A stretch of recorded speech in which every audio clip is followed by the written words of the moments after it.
భక్తి మనసు తప్పేసింది. ఆడిగీడికి ఉపయోగపడుతున్నావు కానీ పొద్దున్న లేచి మోకాలు లేచి అలవాటు పోయింది, బైబిల్ చదివి అలవాటు పోయింది. నీ ఒరిజినల్ ఇది కాదు. నువ్వు పాల్గొప్ప నుండి దేవుని కృపలో పెరిగిన వాడివే, వాక్యములో ప్రార్థనలో పెరిగిన వాడివే, పరిచయంలో పెరిగిన వాడివే. ఎక్కడో నీకు దెబ్బ తగిలి నువ్వు అట్టయిపోయావు.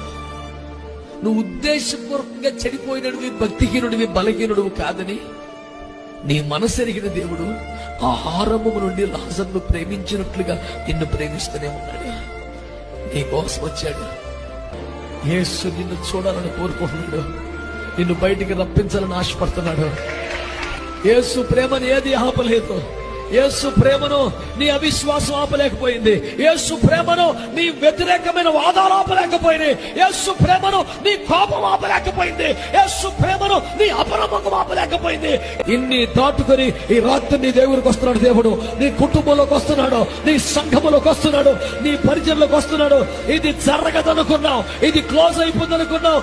దేవుడు నీ స్వాస్థ్యమును మరలా నీకు రప్పించడానికి సర్వశక్తియు మిక్కిలి కృప కలిగిన వాడు నీ ముందు నిలబడి ఉన్నాడు.